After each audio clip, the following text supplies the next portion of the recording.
જે સમસ્યા છે ને હંમેશા આ તમે જુઓ કે આ પહેલેથી ચાલુ આવે છે, અત્યારે છે એવું નહીં. પહેલા સતયુગ હતો તો રાક્ષસો હતા. હા, એ વાત તમારી સાચી છે. એના માટે પ્રયત્ન પણ હવે જો અમુક કામ તમે અમુક કામ ક્યારે કરશો તમે? અમુક કામ ત્યારે થઈ શકશે આપણે કે આ સમાજ જાગૃત બને. હવે પહેલા રાજા હતા તો આપણે રાજા ઉપર અપેક્ષા રાખતા હતા. હવે આ લોકશાહી છે, લોકશાહીમાં રાજા તમે છો. તમે જેટલા જાગૃત બનશો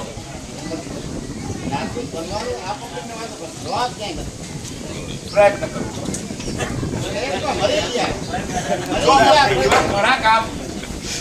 એવા ઘણા કામ છે કે જે તમારી વાત નહીં, બધાની અલગ અલગ મર્યાદા છે. ધારો કે હું મારી વાત કરું, મારે મારું કામ સારું કરવું છે.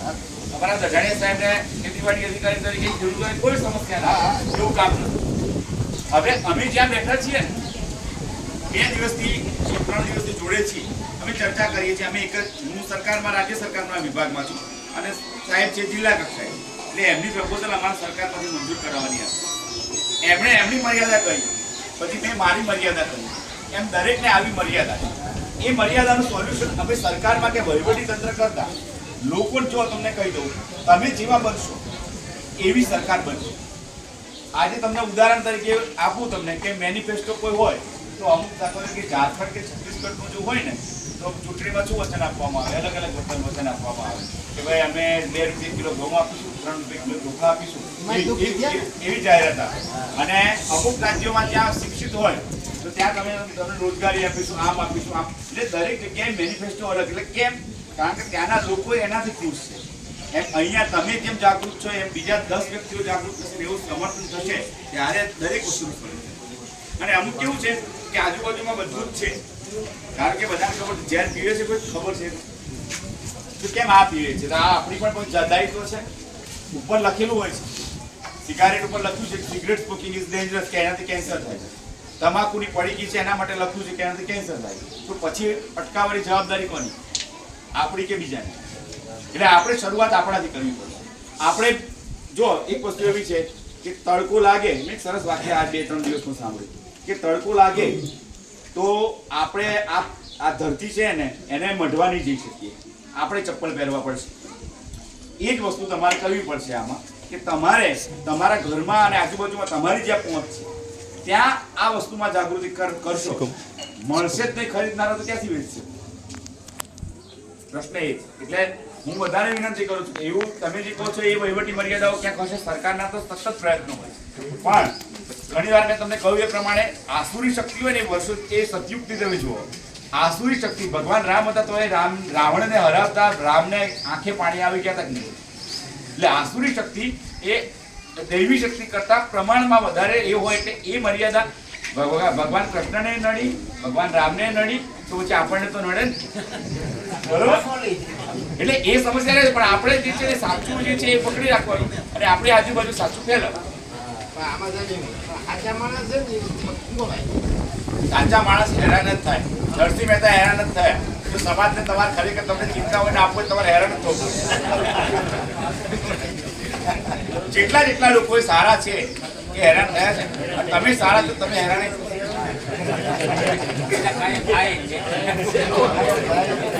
થવાનું. પણ આપણે આપણું છોડવાનું નહીં, હેરાન થઈએ છોડવાનું. આપણે આપણું જે સાચું કામ હોય છે ને સતત પ્રયત્ન કરવાનો, પરિણામ મળે. પબ્લિક જાગૃત થાય તો બેનું મિક્સ થાય ને. હું શું કહું છું કે લોકોનામાં તાકાત છે. આપણા દેશના બંધારણમાં લોકશાહી છે એટલે લોકોને રાજા બનાવે. તો જો લોકો જાગૃત થશે તો બધાને ઝૂકવું જ પડે.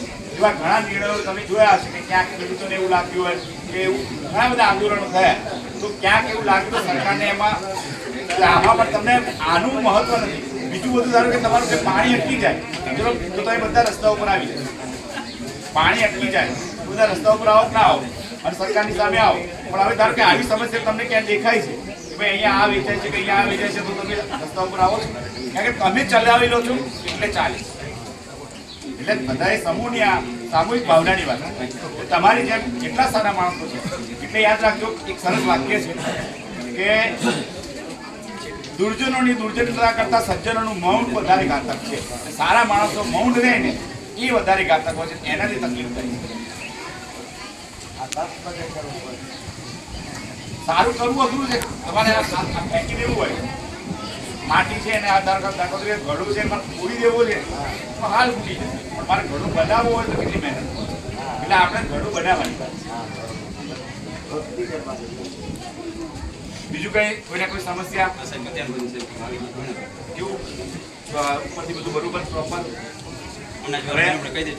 તમને ખાસ વિનંતી મારા ગ્રામજનોની હાજરીમાં કરું છું, આમ તો મેનુ આપેલું જ હશે બરોબર, પણ તમે જે બનાવો ને એમાં કઠોળ જે છે એ તો છે પણ તમે પ્રોટીન અને શાકભાજીનું પ્રમાણ થાય, કારણ કે બાળકો છે અને આપણા જ બાળકો છે એટલે એમને કંઈ પણ તકલીફ ના પડે ને એમનું શરીર સારું રહે એવું જરા પ્રયત્ન કરજો બરોબર. બાકી આ તો ભગવાનની સેવા છે, તમને એનું જે પુણ્ય મળશે તમે કલ્પી નહીં શકો એવું મળશે. 4 મહિના 3 મહિના થઈ ગયા, હમણાં 4-5 દિવસમાં બધું કોન્ફિડન્સી આ તે બધું વસ્તુ હમણાં થઈ ગયું. 3-4 મહિના સુધી તો એમનું ખોવાઈ જાય, જથ્થો ક્યારેક ના આવે, કઠોળ ના આવે તો સમસ્યા છે ને? હા છે જ છે.